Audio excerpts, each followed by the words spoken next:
नमस्कार दोस्तों, फिर से आपका स्वागत है हमारे इस यूट्यूब चैनल पे। तो दोस्तों, पिछले वीडियो में हम लोग सीखे थे गुणनखंड के बारे में, बहुत सारे गुणनखंड के बारे में जानकारी दिए थे। लेकिन आज के इस वीडियो में गुणनखंड के पार्ट तीसरा, गुणनखंड का तीसरा पार्ट है। इनमें हम लोग जानेंगे बहुपद का शून्यक कैसे निकाला जाता है। तो दोस्तों, आप हमारे वीडियो में शुरू से अंत तक बने रहिएगा, आपके सारे प्रश्नों का हल हो जाएगा। तो दोस्तों, सबसे पहले हमारे पास एक समीकरण है, जैसे x² + 7x + 10, इसका हमें शून्यक निकालना है। तो दोस्तों, पिछले वीडियो में हम बताए थे कि आप गुणनखंड कैसे निकाल सकते हैं। तो दोस्तों, ये सिंपली आप गुणनखंड आराम से निकाल सकते हैं। अगर आप नहीं जानते तो आप हमारे पिछले वीडियो को आराम से जाके देखिए और आपका कॉन्सेप्ट क्लियर हो जाएगा। दोस्तों, यहाँ देखिए, इसका जैसे आप गुणनखंड निकालते हैं तो गुणनखंड निकालने के बाद देखिए, जैसे x² + 7x + 10 है, तो x² और इस 7 को तोड़ते हैं तो 7 को इस प्रकार तोड़ें कि जोड़ने या घटाने पे 7 पुर जाए और गुना करने पे 10x² पूर्णा चाहिए। तो दोस्तों, ये हो गया आपका। जैसे आप इसका गुणनखंड निकालते हैं तो आप यहाँ तक पहुँचते हैं। यहाँ तक पहुँचने के बाद शून्यक का मतलब होता है कि x का वैसा वैल्यू ज्ञात करना जिसके लिए इस समीकरण में x का वैल्यू ऐसा किस वैल्यू को रखेंगे, x का ऐसा क्या मान रखेंगे ताकि इस समीकरण में x का वैल्यू रखने पर इसका टोटल वैल्यू 0 आ जाए। जैसे दोस्तों, यहाँ तक लिखने के बाद, इनकी यहाँ तक बनाने के बाद हमें ये लिखना होगा x² + 7x + 10x का शून्यक होगा यदि x + 2, देखिए x + 2 = 0 तथा x + 5 = 0 हो। तब हमें यहाँ से x + 2 = 0, तब हमें यहाँ से x बराबर निकाल सकते हैं। चूँकि 2 को इधर लाएंगे तो माइनस में होगा, x = 2 निकल गया, -2। उसी प्रकार यहाँ पे देखिए x + 5 = 0, x = -5, अर्थात यहाँ पे आपका शून्यक निकल गया।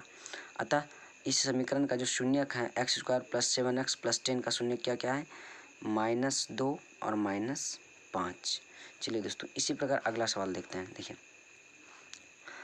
यहाँ देखिए, आपके पास ये गुणनखंड दिया हुआ है। तो दोस्तों, सबसे पहले आपको क्या करना है, सिंपली इसका गुणनखंड कर लेना है। गुणनखंड दोस्तों जैसे ये देखिए, इस प्रकार के सवालों में अक्सर विद्यार्थी फंस जाते हैं, तो घबराने की बात नहीं है दोस्तों। जैसे देखिए, x² है -3 है, तो क्या हम 3 को लिख सकते हैं? क्या 3 को इस प्रकार लिख सकते हैं, √3 का होल स्क्वायर लिख सकते हैं कि नहीं? तो 3 के बदले में हम लिख लिए √3 का होल स्क्वायर। ठीक, यहाँ तक तो समझ में आ गया होगा। उसके बाद दोस्तों, आप एक फॉर्मूला पढ़ेंगे, a² - b² बराबर होता है a + b × a - b। तो दोस्तों, यहाँ देखिए, इसको a मान लिए, इसको b मान लिए। ठीक, तो a + b × a - b, a + b a - b, अर्थात x + √3 × x - √3। ठीक है, उसके बाद यहाँ तक लिखने के बाद हमें आगे देखना है। अब ये लिखना हमें x² - 3 का शून्यक होगा यदि x + √3 = 0 तथा x - √3 = 0 हो। तो हमें x का वैल्यू यहाँ से आराम से निकाल लेना है। पहला x का वैल्यू आएगा -√3, उसके बाद दूसरा x का वैल्यू आएगा +√3। तो दोस्तों, अब देखिए, इस समीकरण का शून्य क्या हो जाएगा, x² - 3 का शून्य क्या हो जाएगा, √3 तथा +√3। दोस्तों, तो ये आपका गुणनखंड निकाल कर शून्यक निकालने का तरीका हुआ। चलिए दोस्तों, तो यहाँ से आप आराम से, हम उम्मीद करते हैं कि आप गुणनखंड का जो शून्यक है निकालने के लिए सीख गए होंगे। चलिए आगे बढ़ते हैं। दोस्तों, यहाँ पे दिया गया है शून्यकों का योग तथा गुणनफल निकालना। किसी भी बहुपद का अगर आप शून्यक निकालते हैं तो उन शून्यकों का योग और शून्यकों का गुणनफल कैसे निकालेंगे उसके बारे में जानना है। जैसे दोस्तों, आप अभी तुरंत निकालें। जैसे देखिए, इसका शून्यक निकाले हैं -2 और -5, तो इन दोनों का जो योग होगा कितना हो जाएगा, -2 और -5 को जोड़ेंगे तो -7 होगा, और इन दोनों का गुणनखंड कितना हो जाएगा, यानी गुणनफल 10 होगा। तो उसी प्रकार हम लोग किसी गुणनखंड का अगर हमें शून्यक का गुणनखंड शून्यकों का योगफल और गुणनफल बोलेगा निकालने के लिए, तो कैसे निकालेंगे, इस वीडियो में चलते हैं, सीखते हैं। तो दोस्तों, आपको कुछ नहीं करना है, सिंपली आपको एक बात याद रखना है। इसके लिए एक फॉर्मूला होता है। जैसे कि आपको कभी भी पूछा जाए कि शून्यकों का योगफल तथा गुणनफल निकालिए, तो आपको द्विघात समीकरण का पूछा जाएगा। अंडर 10 में आप द्विघात समीकरण के बारे में ही पढ़ते हैं, अर्थात वैसे समीकरण का पूछा जाएगा जिसपे कि पावर 2 रहे, मैक्सिमम पावर 2 है, यानी कि ये उसका व्यापक रूप स्टैंडर्ड फॉर्म हुआ X square plus B X plus सी।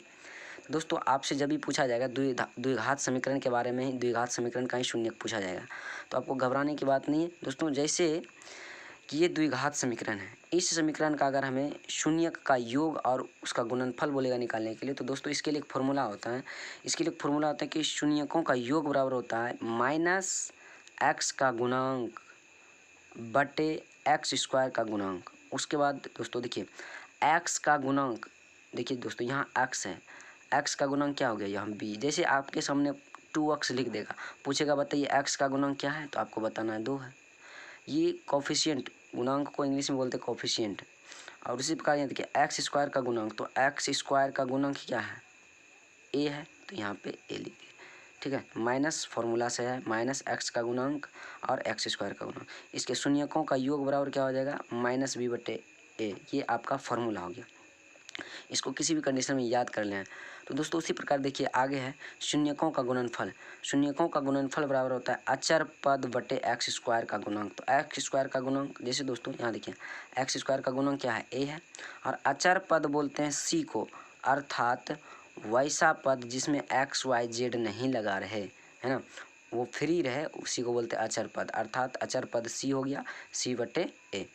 तो दोस्तों जैसे हम एग्जांपल लेते हैं यहाँ पे x square plus 7x plus 10 का, अगर आपसे यहाँ पे पूछा जाए कि बहुपद का शून्यक निकाले, तो दोस्तों हम कुछ नहीं करेंगे। सबसे पहले आपको यहाँ पे इस समीकरण में x square plus 7x plus 10 में ए बी और सी का वैल्यू निकालना है। तो दोस्तों जैसे हम बताए थे कि सी अचर पद होता है, अर्थात जिसके साथ एक्स वाई जेड नहीं लगा रहा था। तो यहाँ देखिए दोस्तों यहाँ 10 है, 10 के साथ कुछ नहीं है, तो यहाँ पे सी बराबर क्या आ जाएगा 10। देखिए ये इसका चिन्ह प्लस में, इसीलिए यहाँ पे 10 को प्लस में लिखें, अगर ये माइनस में रहता तो माइनस में लिखते हैं, चिन्ह के साथ उतारते हैं। उसी प्रकार यहाँ देखिए बी क्या होता है, एक्स का गुणांक होता है बी, तो देखिए बी का वैल्यू क्या निकालेंगे, एक्स का गुणांक, एक्स अर्थात 7 हो गया।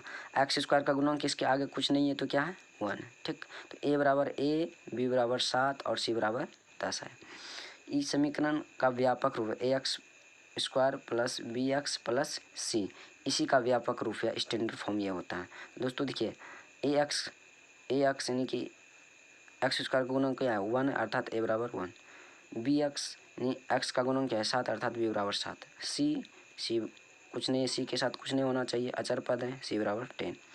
तो चलिए दोस्तों जैसा कि आप जानते हैं कि शून्यकों का योग बराबर फॉर्मूला था माइनस एक्स का गुणांक बटे एक्स स्क्वायर का गुणांक। तो दोस्तों माइनस एक्स का गुणांक हम लोग देखिए क्या लिखें, एक्स का गुणांक क्या है 7 है, तो यहाँ पे एक्स का गुणांक 7 है, एक्स स्क्वायर का गुणांक क्या है 1 है। तो दोस्तों यहाँ देखिए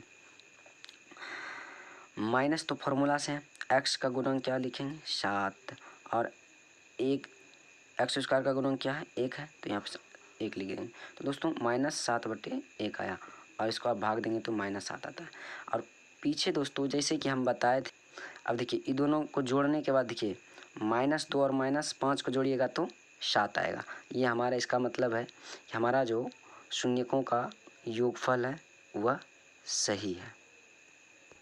उसके बाद फिर शून्यकों का गुणनफल निकालते हैं। तो शून्यकों का गुणनफल बराबर फॉर्मूला होता है अचर पद बटे एक्स स्क्वायर का गुणांक, अर्थात अचर पद सी होता है और एक्स स्क्वायर का गुणांक हम लोग क्या माने ए। तो देखिए ए का वैल्यू हम लोग यहाँ पे निकालने हैं 1, ए का वैल्यू 1 निकला है। दोस्तों उसी प्रकार यहाँ देखिए अचर पद सी है, सी का वैल्यू 10 है, यहाँ पे देखिए 10 है, 10 यहाँ पे रखेंगे, एक्स स्क्वायर का गुणांक क्या है ए है, ए का वैल्यू 1 है, 1 रखेंगे, अर्थात 10/1। तो दोस्तों गुणनफल क्या आया आपका 10 आया। और दोस्तों जैसा कि आप पिछले अभी तुरंत इस समीकरण का ये शून्यक है -2 और -5। अब देखिए शून्यों का गुणनफल 10 निकाले वहाँ पे, अब इन दोनों को गुना कीजिए तो -2 गुना -5 देखिए 10 आता है, अर्थात इसका मतलब है कि गुणनफल हमारा क्या है सही है। योगफल और गुणनफल गुणनखंड का, यानी कि शून्यकों का योगफल और गुणनखंड सही है।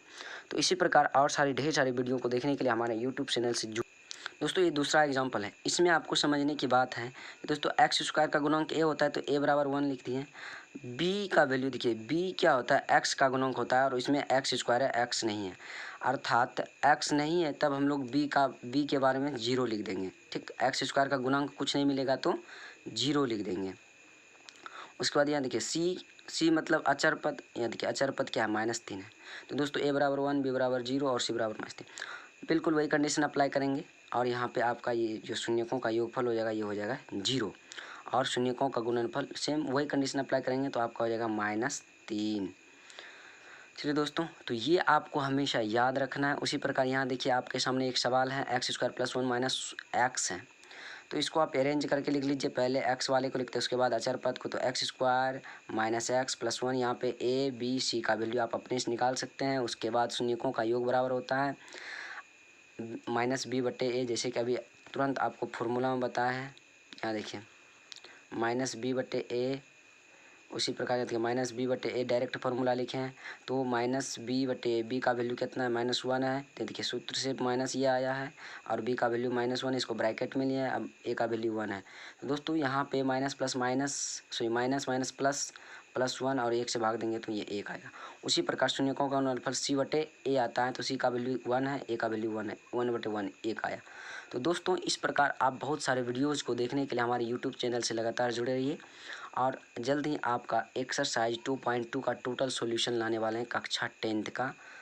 दोस्तों ये आपको एग्ज़ाम में 3 नंबर का पूछा जाता है, तो आपको इसी नियम के अनुसार सारे क्वेश्चनों को डील करना है।